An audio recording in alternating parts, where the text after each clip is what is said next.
Hola mis alumnos, ¿qué tal? Muy buenas tardes. Soy su profesor José Antonio Padilla y es un gusto para mí nuevamente poder subir un video en el que podamos platicar. Y en esta ocasión este video no tiene ninguna intención propiamente que tenga que ver con nuestra formación en la ley. No, por el contrario, este video tiene su razón de ser porque muchos de ustedes a través de diferentes medios, ya sea que personalmente los hemos platicado cuando ustedes mismos van a la coordinación de la ley y nos podemos encontrar, o por el correo institucional, o no se diga también por la plataforma, de que les gustaría conocer más acerca de mí. Me siento muy halagado de que tengan esta inquietud y al mismo tiempo, pues sí, es muy importante también que los alumnos conozcan a sus maestros de una forma más personal, en la que puedan ver cómo nosotros somos, cuáles son las emociones que vivimos, nuestros gustos. Y en esta ocasión, una alumna me pidió que por qué no platicaba cómo ha sido mi experiencia con la lectura y qué ventajas ha tenido esta sobre mí. Bueno, pues como ustedes saben, yo prácticamente no preparo ningún guión, no tengo la capacidad de urdir todavía cómo se estructura el mismo. Recuerden que yo hago videos propiamente como de aficionado, entonces prácticamente lo que me sale de la cabeza es lo que empiezo a transmitirles en el video. Sin embargo, como ustedes lo saben, yo me apoyo mucho en mis notas para que si hay alguna cosa que se me vaya, bueno, pues la pueda yo retomar al momento de darle lectura a las mismas. Bien, no sabía cómo empezar el video en un primer momento, ciertamente. Para mí la lectura ha sido un enorme compañero de viaje. Y quiero decir con esto que no es mi intención convertirme en un booktuber, la verdad es que son muy malos, se jactan de que leen muchísimo pero realmente no leen, no tienen esta profundidad de lectura que se necesita para dar una interpretación, porque para poder hacer este video quise ver algunos booktubers y de verdad qué decepción.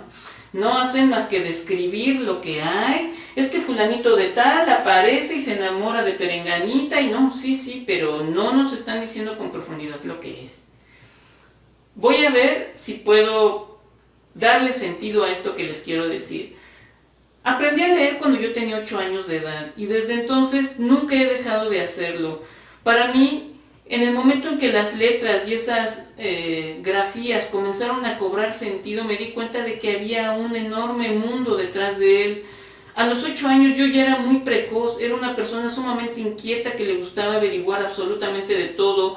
La verdad es que fui hasta un niño destructor, siempre rompí mis juguetes y los rompía porque me interesaba saber qué tenían adentro, metía en el agua el carrito a control remoto. Siempre fui muy inquieto. Pero mi inquietud tomó cauce en el momento en el que tuve la oportunidad de adentrarme en la lectura. Aprendí muy tarde a leer, eso es verdad, porque desafortunadamente en la escuela preprimaria, preescolar, en la que yo asistía, pues mi maestra se enfermaba muchísimo y realmente me pasaban en la escuela por pasarme y nunca me di cuenta del verdadero daño que eso me estaba causando. Me di cuenta cuando en primero de primaria quise hacer las tareas y las actividades que mis compañeros hacían y me vi completamente incompetente porque no sabía leer. Para mí una B de burro, vamos a decirlo, la B grande, yo la veía como una olla y hasta la dibujaba como forma de olla, pero yo no sabía qué era. Me tuvieron que regresar un año, empecé a tener profesoras que realmente estaban muy preocupadas por mi formación y aprendí a leer de manera muy rápida. Y con el aprendizaje de la lectura me topé con un libro chiquitito que se llamó El Sapito Tornasol. Ese fue mi primer libro. Y me di cuenta de que tenía yo una imaginación muy poderosa, porque tuve la oportunidad de imaginarme verdaderamente al sapo conviviendo con las ranas en un estanque con una serie de lirios y afortunadamente pues había palabras que yo no conocía, como lo eran los lirios, pero afortunadamente este libro tenía ilustraciones que me permitían muy bien acompañar la lectura con las imágenes y así poder tener una reconstrucción de lo que me estaba queriendo decir el autor en ese momento. Y sí, aprendí a leer como cualquiera de ustedes, en primer momento pues muy lineal, muy superficial, porque obviamente la lectura lo que requiere para poderla entender con mayor profundidad, darle sentido y darnos cuenta verdaderamente de la intencionalidad de los textos e incluso, por qué no decirlo, saber de qué corriente literaria pertenece, y cuando vemos obviamente cosas más complejas como lo son los narradores, que es el testigo, el omnisciente y el personaje, pues eso se va adquiriendo con el paso, la práctica y el colmillo. Y cuando yo era niño, pues yo no tenía esas facultades, o sea, no soy una persona superdotada. Por el contrario, soy una persona inquieta, eso es lo que a mí me ha dado muchísima cancha a seguirme preparando y estudiando. Una vez que yo tuve el sapito tornasol y me di cuenta de este mundo tan diferente que había, tan alterno, y sobre todo que tuve la oportunidad también de que mi familia del lado materno es muy lectora, fue muy lectora. Mi abuelo es prácticamente la persona que me inspiró a ser historiador, porque tenía una narrativa extraordinaria. Yo me emocionaba muchísimo, porque si algo también tengo, es que me gusta mucho escuchar. Entonces me gusta escucharlos a ustedes, me gusta escuchar las experiencias de otras personas. Para mí ustedes son una beta de aprendizaje impresionante, debo decirlo. Y entonces con estas cualidades, pues mi abuelo fue una persona que leía periódico, sobre todo que le gustaba muchísimo de historia, leía varios autores acerca de un mismo tema para sobre eso hacerse de un criterio. Y así empezó, me di cuenta, en mi casa no había otra cosa más que libros. Por ejemplo, todos estos que ven aquí, en un primer momento eran de mi madre. Obviamente mi madre fue regalándolos, fuimos renovándonos, y ahorita prácticamente pues todos los textos son míos. Claro, hay de mi madre, por supuesto, pero no son todos, no son todos. Ya la mayoría son míos, y eso que he perdido muchísimos. En algún momento tuve que guardarlos en unas cajas y los llevé a una casa, y en esa casa había ratas y bueno, se tragaron todos los libros y pues perdí la verdad muchísimos libros en ese sentido. Debo decir también que una vez que yo leí El sapito tornasol, me encontré con otro libro bonito, pequeñito, igual de ilustraciones, que se llamó El árbol de los deseos, en el que era increíble. Bueno, yo quería un árbol así. Era un árbol que por arte de magia llegó a la casa de una niña en un jardín, y que empezó a crecer, pero pues en una velocidad anormal, prácticamente de un día para otro. Ya era un árbol frondoso, de altura, con muchísimas hojas, y en ese momento la niña agarró una hoja y estaba jugando con ella. ¿Cómo desearía tener dinero? Y ¡pum!, que se convierte en dinero, ¿no? Y le habló a todos sus amiguitos para tener esta experiencia con el árbol de los deseos. Y al final, la verdadera aventura comienza cuando se están peleando entre ellos, pero es una pelea de niños, y le dice: ay, ¿cómo quisiera que no estuvieras aquí? Que se desaparece el niño. Y empieza la aventura, porque ahora cómo lo encontramos, y empezaron a utilizar las hojas para primero, vamos a poner un helicóptero, y pedían un helicóptero y se ponían a sobrevolar pues toda la vecindad. Fue muy interesante. También debo de decir que mi imaginación me permitió también disfrutar de otros profesores que, por ejemplo, yo tuve en primero de primaria, que fue precisamente mi maestro de inglés, y que nos platicaba un montón de historias. Desafortunadamente ya la memoria en ese sentido me falla un poquito, y solo me acuerdo de una historia que me dejó muy grabada, que se llamaba El cuarto rey mago, y ese cuarto rey mago se llamaba Altabar. No me quiero extender en la historia, no se trata de eso, pero ese fue un cuento, y aparte el profesor era súper dibujante. Entonces prácticamente el pizarrón era su lienzo, y pues muchos de mis compañeros no le prestaban tanta atención, pero los poquitos que sí, la verdad es que era una enorme aventura. Y después nos contó acerca de una calabaza que que se había cosechado, creció la calabaza, y que la estaban, que un muchacho y su familia la habían tomado para poder hacerle la carita que ya sabemos de calavera, que se hace en el periodo de Halloween. Y pues no me acuerdo muy bien, pero lo que sí sé sucede es que la calabaza al final empieza a encariñarse con esta familia porque es una calabaza procurada, es una calabaza apreciada, es una calabaza que le hacen los cortes que prácticamente a la calabaza no le ofenden, al contrario, se siente como un personaje principal y le ponen una vela y empieza a radiar luz por todos lados y por alguna razón la familia empieza a tener una serie de precariedades, empieza a tener problemas en su economía y la calabaza se da cuenta que está en su poder ayudarlos. No les hago el cuento largo, es toda una aventura con la calabaza, pero el final es muy emotivo, en donde el papá se da cuenta que es la calabaza la que ha podido sacar a la familia adelante, la abraza y le da un beso. Y ahí termina el cuento. Y entonces ahí me di cuenta también que las letras, acompañado de estos profesores, acompañado de las ilustraciones, permitían todo un crisol y todo un arcoíris de posibilidades y de disfrute acerca de otros mundos más allá de lo que yo tenía inmediato. De verdad, yo ya lo pensaba así, no se los digo con arrogancia de que, ay, piensa como adulto. No, la verdad es que hasta mis profesores se sorprendían mucho de la forma en la que yo tenía para expresarme y sobre todo de la claridad con la que yo veía las cosas. Más adelante, conforme fui transcurriendo la primaria, entró un programa de lectura. Prácticamente muchos de mis compañeros no le dieron muchas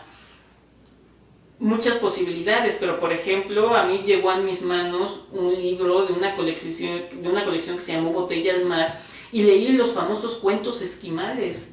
Y yo estaba, aterrado porque pues eran cuentos, pues yo con la imaginación que tenía, pues para mí eran cuentos muy fuertes. Por ejemplo, era un oso que intentaba cazar a un zorro y no podía porque el zorro se le escapaba, y pues uno pensaría que en algún momento el oso lo iba a tener al zorro en sus manos, y no fue así, por el contrario, sino que el zorro agarró unas piedras calientes porque hizo una fogata y las puso al rojo vivo y se las metió por la garganta al oso y lo mató. Y pues para mí eso fue verdaderamente impactante.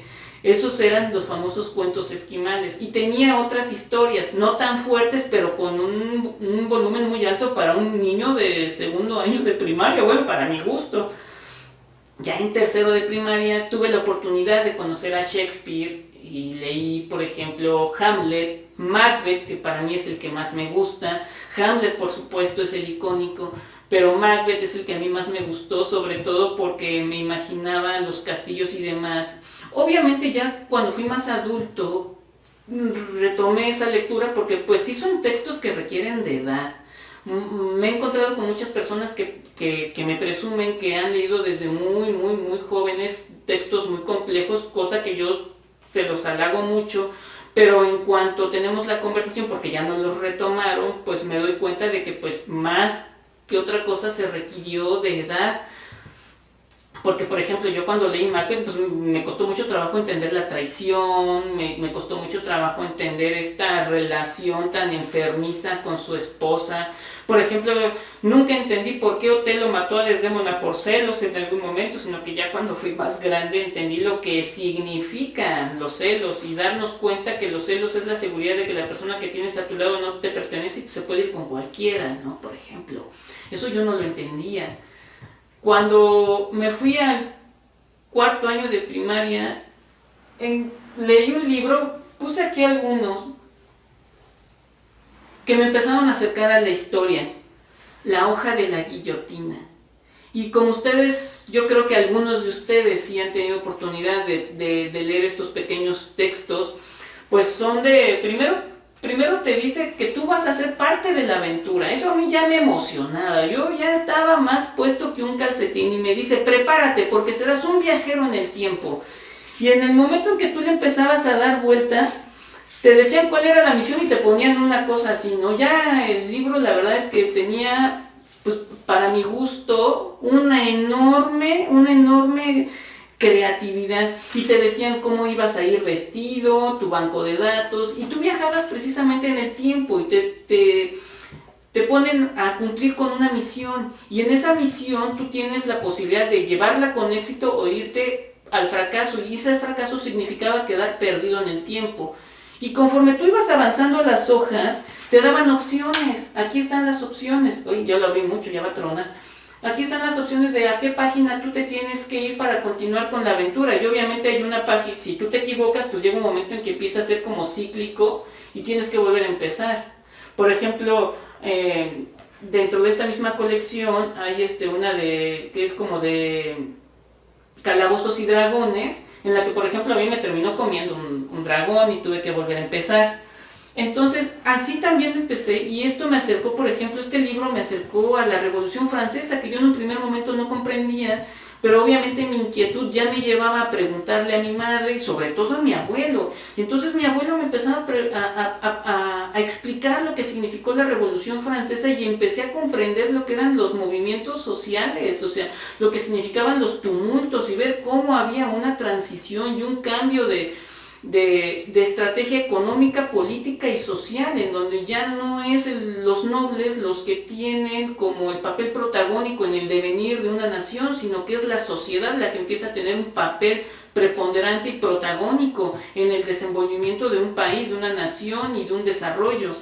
Y eso fue lo que empecé a comprender yo ya a tan temprana edad.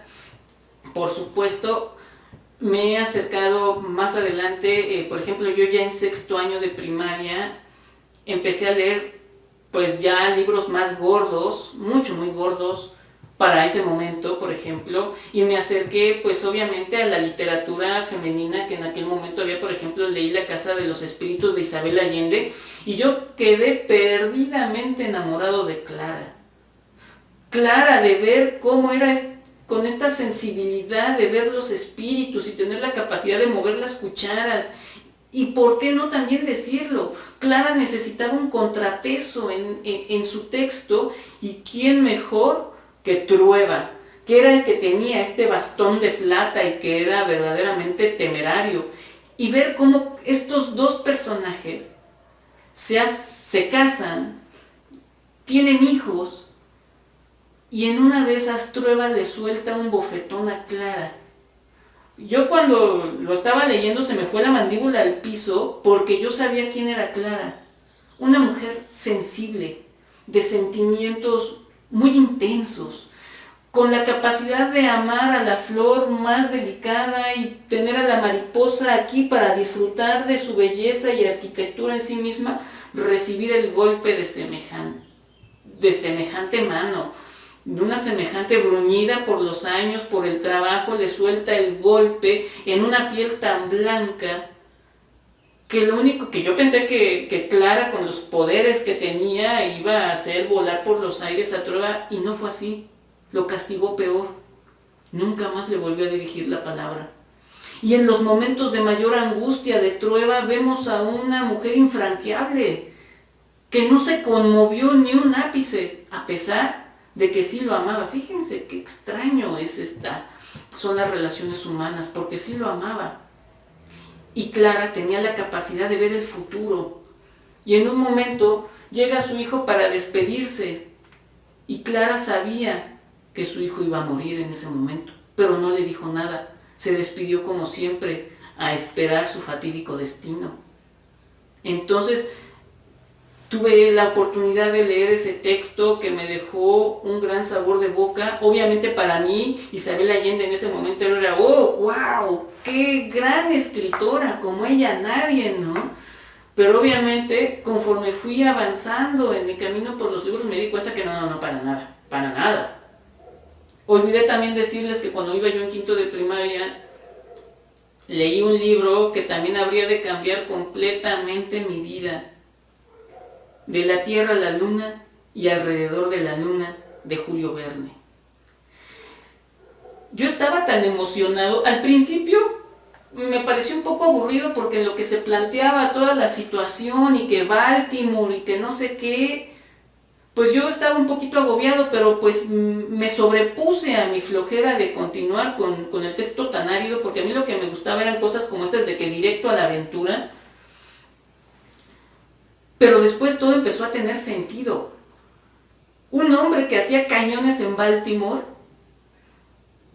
quiso asociarse con su mayor enemigo, que era el que hacía las corazas, y hacer como una especie de cápsula que se metiera por el tubo del cañón y que tuviera el poder explosivo de lanzarte fuera de la órbita. Pensé que Julio Verne era un escritor que nada más estaba fantaseando en ese momento, pero les digo, cuando ya empecé a tener un poco de más edad me di cuenta de que no, que Julio Verne era una persona completamente científica, que sí sabía qué velocidad se necesitaba para que tú pudieras sacar una pelota de la órbita, o sea, de la fuerza gravitatoria de la Tierra, cómo debía de mezclarse el oxígeno. Por ejemplo, nosotros no respiramos el oxígeno puro porque si no nos quemaría la garganta, se necesita una mezcla de azufre y otros elementos que están suspendidos en el aire para que nuestra respiración pueda lograrse. Y eso mismo tenían que meter en un tubo ahí en la cápsula. Y yo estaba tan maravillado de ver cómo el cielo estaba tachado, bueno, pues el espacio probablemente estaba tachado de estrellas. Ver cómo también una prosa tan poética para describir el universo en su más mínima de las expresiones y darme cuenta que Julio Verne era de una época que pues ni por asomo se contemplaba la llegada a la luna. Eso a mí me dejó verdaderamente impactado porque yo leí el libro y sí me gustó muchísimo, lo disfruté mucho, pero yo no sabía qué tan trascendente era este documento. Hasta que yo le pregunté no recuerdo si a mi maestra, híjoles, la verdad es que se me escapan esas cosas luego, pero me aclararon que Julio Verne fue muchísimo antes de que llegara el hombre a la luna y que hubiera satélites, y eso a mí me dejó pues totalmente conmocionado porque me dije, qué imaginación. Y claro, un libro que no se me puede ir de Julio Verne, 20.000 leguas de viaje submarino. Yo estaba maravillado, porque yo iba mucho a la natación, porque mi madre nos llevaba al Deportivo Chapultepec, y darme cuenta que no era fácil permanecer en el fondo del agua y ver cómo Julio Verne pues diseña este cascote que tiene como la visera de frente y al mismo tiempo una manguera que lo conecte, que tienes a dos personas bombeando el aire y que el traje pues al estar lleno de aire pues no se puede hundir. Entonces unas botas súper pesadas, pero pesadísimas, con lo que lo arrojaban al agua y pues más o menos podía caminar. Y sobre todo esta personalidad tan fuerte y con un sentido tan claro de sus objetivos como fue el Capitán Nemo. El Capitán Nemo realmente fue el que nos llevó a toda esta aventura en el Nautilus. Es increíble. Y cuando llegan estos dos tripulantes, pues por accidente, dos polizontes prácticamente, se sientan a la mesa en un comedor que tiene como vista prácticamente un vidrio que te permite ver como si fuera un acuario toda la fauna, todas las plantas y todo el ecosistema en el mar. Y cuando les dice, por favor, dispónganse a comer, y empiezan a comer, le dicen, qué bueno está el cordero. Aquí no comemos cordero. Entonces, todo lo que usted está comiendo viene del mar. Nosotros no consumimos otra cosa que no sea del mar. Y me dolió tanto, de verdad, que el Capitán Nemo muriera en el Nautilus, que al día de hoy no se me olvida cómo se empieza a llenar de agua el Nautilus y todos empiezan a salir y el Capitán Nemo dice, no, mi aventura aquí termina. Y muere. Fue una gran historia que me dejó, bueno, sin palabras. Cuando tenía yo ya como 15 años, empecé a acercarme al espíritu científico. Y fue cuando empecé a leer que aquí, incluso ya está todo amarillo, Los cazadores de microbios, que es mucho de lo que a veces yo les explico en los módulos cuando tenemos que tener un pensamiento científico. Este libro les puede ayudar muchísimo a entender eso. Aquí conocí a Roberto Koch, a Luis Pasteur, a Lázaro Spallanzani, a Leeuwenhoek. ¿Cuántas aventuras no se disfrutaron aquí? En fin, la verdad es que verlo me evoca, la verdad es que ya no puedo leerlo porque ya está todo amarillo y la verdad es que a mí sí me genera alergia. Eso de que dicen es que los libros antiguitos y que no sé qué, pues para ustedes será la sensación, pero para mí la verdad es que me genera mucho problema porque no los puedo ya leer por la alergia que me generan. Que si también he leído libros clásicos, por supuesto que sí. Claro que hay que definir lo que entendemos por clásico. Un libro, para que pueda tener esta categoría de clásico, es porque sigue vigente, porque lo que en su literatura, lo que contiene el texto, sigue siendo estudiado y sigue rompiendo las barreras del tiempo. Es decir, lo que nos está diciendo el libro es muy actual, muy actual, muy actual. Por ejemplo, un clásico es, por ejemplo, Víctor Hugo y Los Miserables, que nos habla de la pobreza, de los abusos, y no me digan si no es un texto que puede llevarse al terreno de la actualidad. Eso es un clásico. Y claro que he leído clásicos. He leído precisamente Los Miserables de Víctor Hugo, he leído a Fedor Dostoyevsky con Crimen y Castigo, que hasta suicidios provocó Fedor. La verdad es que la literatura rusa es verdaderamente impresionante, y no se diga con León Tolstoy. O sea, estos dos son unos verdaderos monstruos de la literatura que yo recomiendo mucho que ustedes lean. Por ejemplo, otro texto que a mí me gustó muchísimo fue el de Alejandro Dumas, El Conde de Montecristo. Pero bueno, ya iremos llegando a esa parte, pero sí, los clásicos por supuesto que me gustan mucho. Aparte es de literatura obligada, porque mucho de lo que ellos escribieron sirvieron como fuente de inspiración para crear corrientes literarias y escritores que tenían el mismo corte y que se convirtieron prácticamente en el canon. Entonces, por ejemplo, cuando hablamos de Edgar Allan Poe, pues tenemos que hablar de la novela policíaca. Eso es, y que muchos de ahí la continuaron. Stephen King es una persona que trabaja mucho el modelo de Edgar Allan Poe, por ejemplo.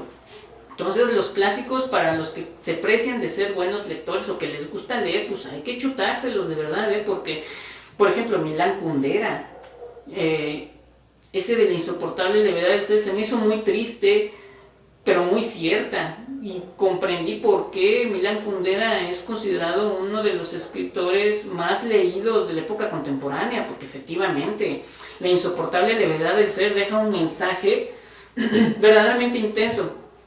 Perdón, no me quiero alargar mucho tampoco, pero también, debo decirlo, me acerqué mucho a la literatura erótica.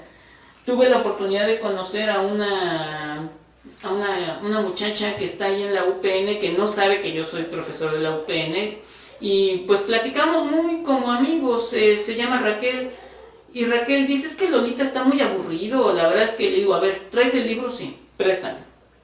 Y le empecé a leer con el tono necesario para crear una atmósfera erótica.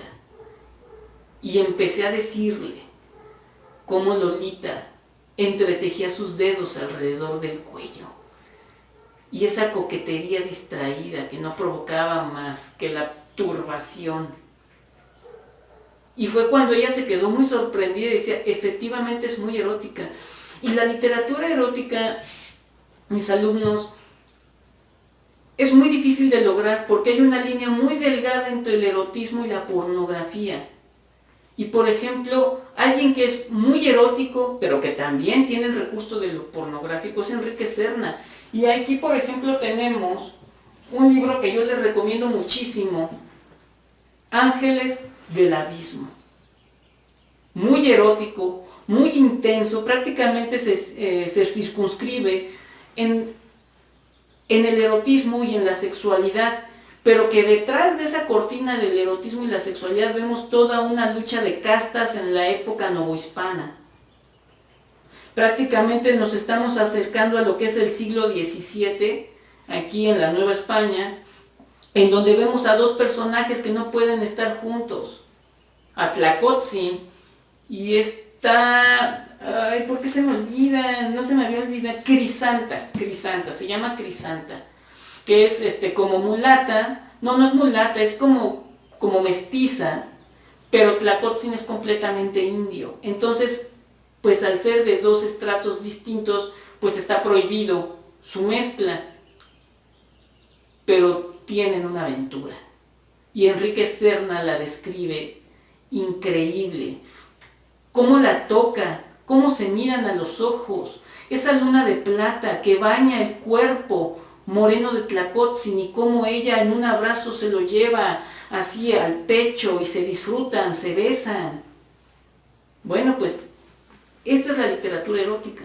Por supuesto, un clásico, Lady Chatterley, Madame Bovary, que incluso hasta fue prohibida.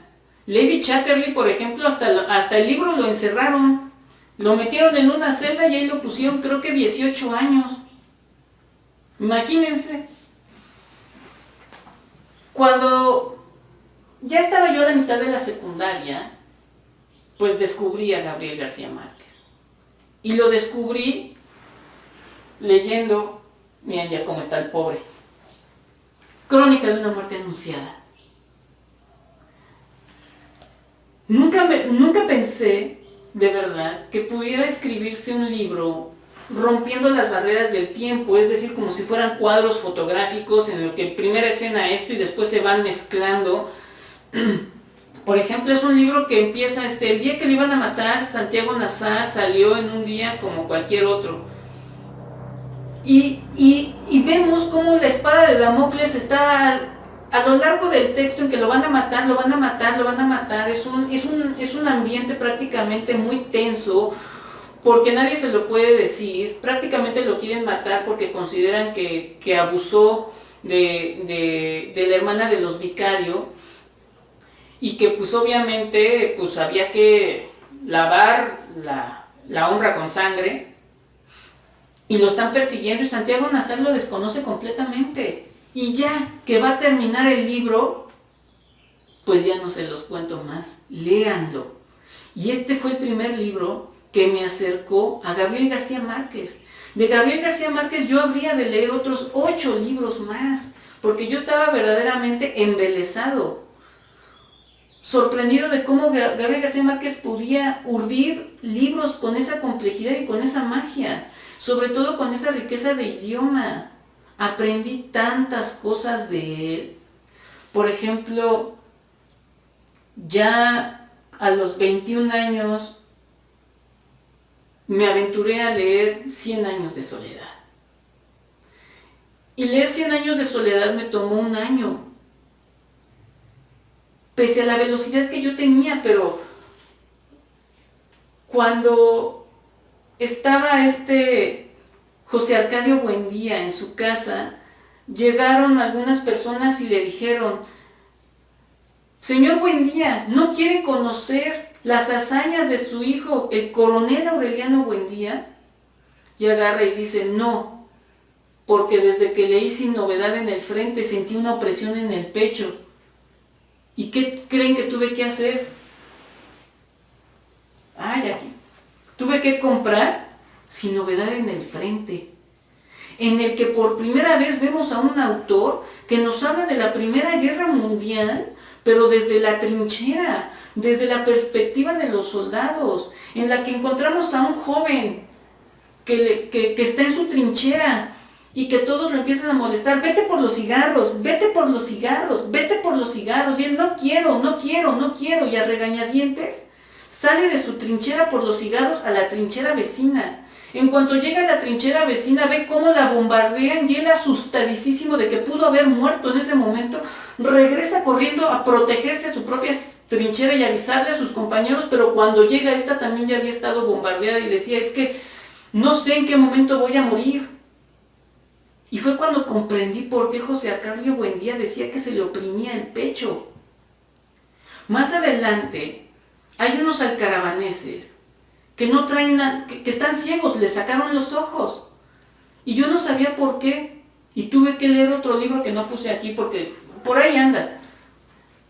Ojos de Perro Azul, donde son unos alcaravaneses que están jugando a las cartas, pero como están haciendo trampa, de castigo les sacaron los ojos. Y por eso en 100 años de soledad vemos ahí unos alcaravaneses que andan dando tumbos. Porque también déjenme decirles algo, Gabriel García Márquez no es esperanzador. Por ahí anda luego en el internet y en las cadenas la famosa carta de Gabriel García Márquez, que cuando yo la leo esto no lo puedo haber escrito él. Él es crudo. Él no se anda con esperanzas superfluas y sin sentido. Ese fue Gabriel García Márquez. Pero bueno, continuando, más adelante, leyendo el libro Macondo. ¿Por qué se llama Macondo? Y José Arcadio Buendía dice, mamá grande llegó aquí conmigo. Y entonces tuve que leer los funerales de mamá grande, y allí es donde mamá grande le dice que el lugar que van a fundar debe llamarse Macondo, junto a un río de aguas diáfanas. Y así me la tuve que llevar y me tomó un año.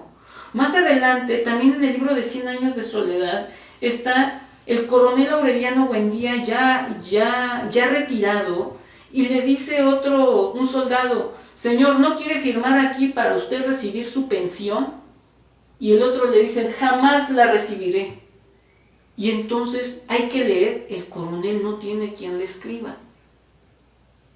Entonces básicamente me tomó un año poder leer 100 años de soledad, porque pues sí, tenía yo que suspender y volver a retomar, y porque tuve que dar varios saltos a los libros. Ahorita ya no tengo tanto tiempo de hacerlo, porque la verdad es que siempre la literatura nos invita a indagar otras cosas, muchas novelas, muchos libros, nos dicen que primero hay que leer o que, por ejemplo, hasta a mí me pasa, veo las series de televisión y veo que cuando tienen el libro en la mano que están leyendo, por ejemplo, le dice una señora en una serie, le dice, ¿qué haces?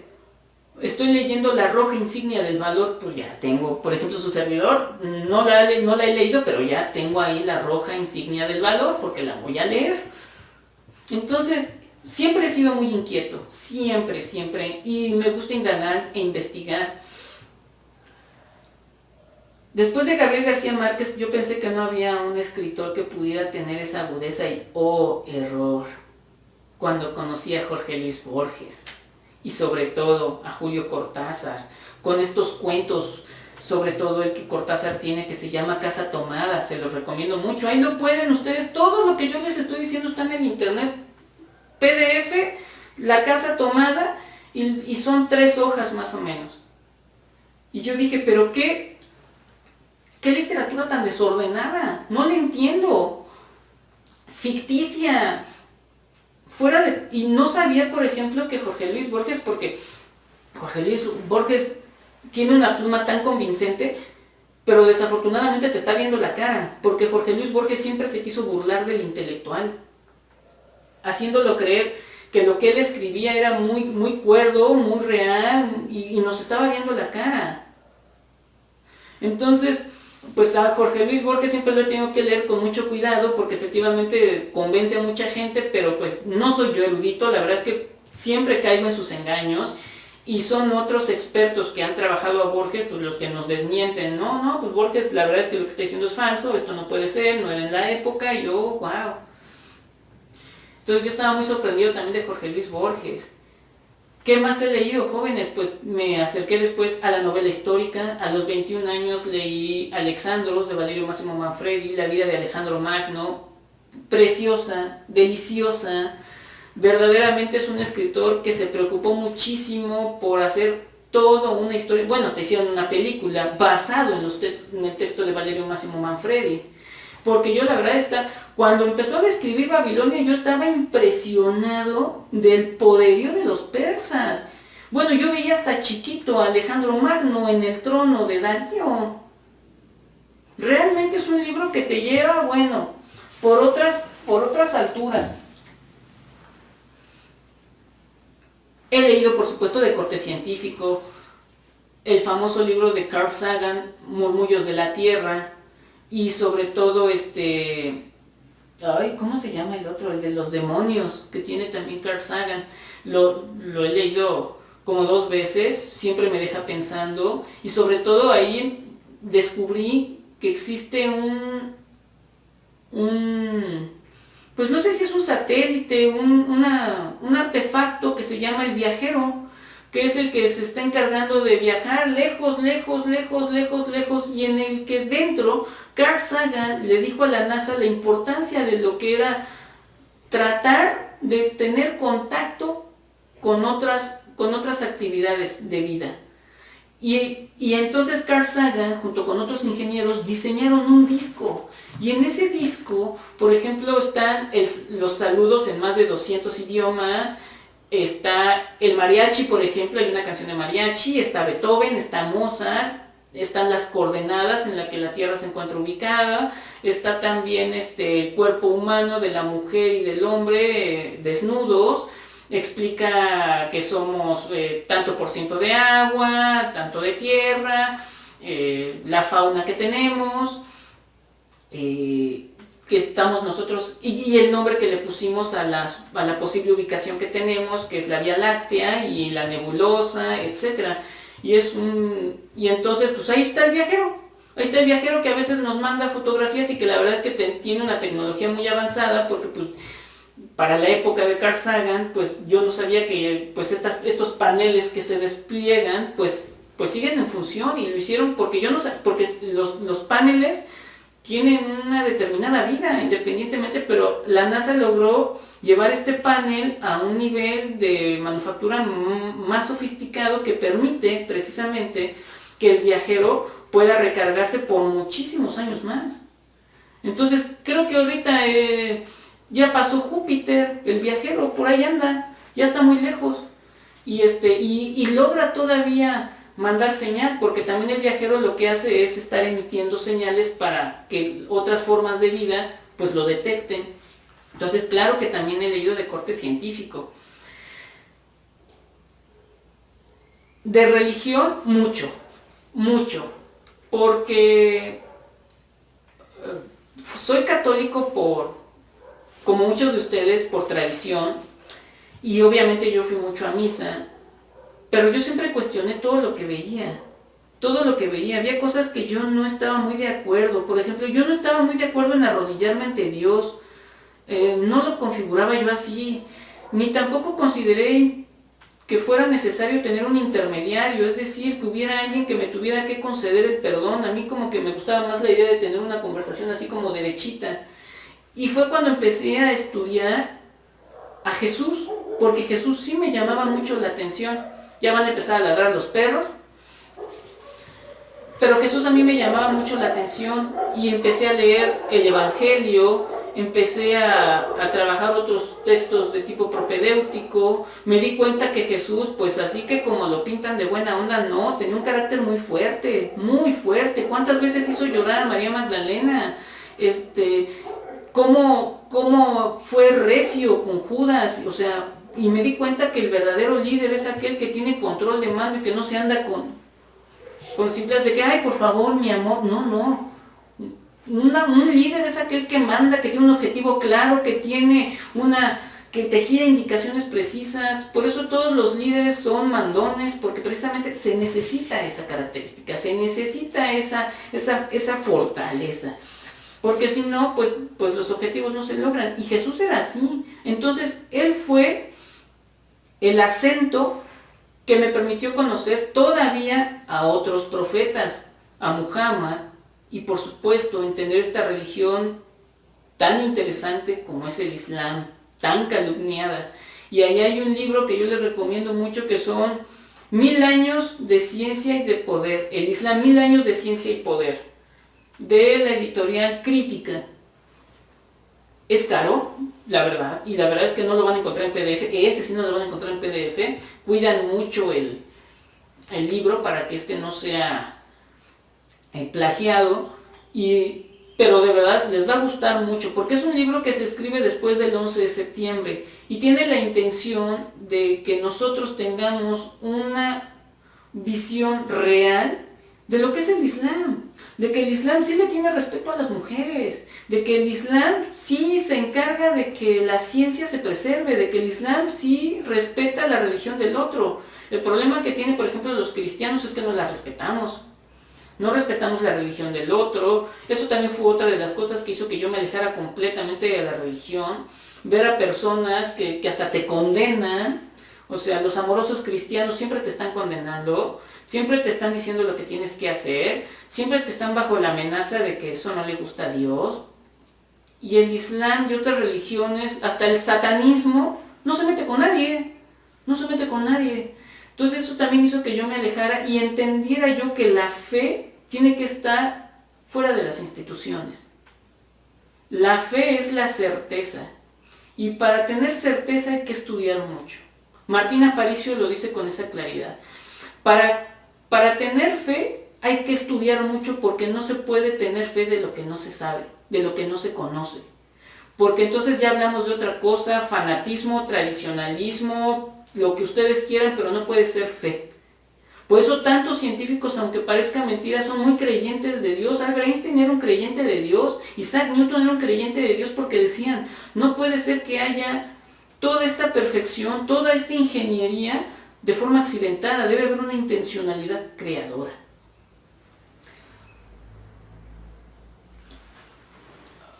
Híjoles, me estoy alargando muchísimo en el video, no era lo que yo quería, pero les ofrezco seguir con estos videos, hacerlo en una segunda parte, y que ustedes sepan qué fue lo que me llevó a ser historiador, y después, sobre todo, la vocación de ser maestro. De mi parte, les mando un abrazo y fue un enorme placer, y les agradezco la paciencia por escucharme. Hasta luego.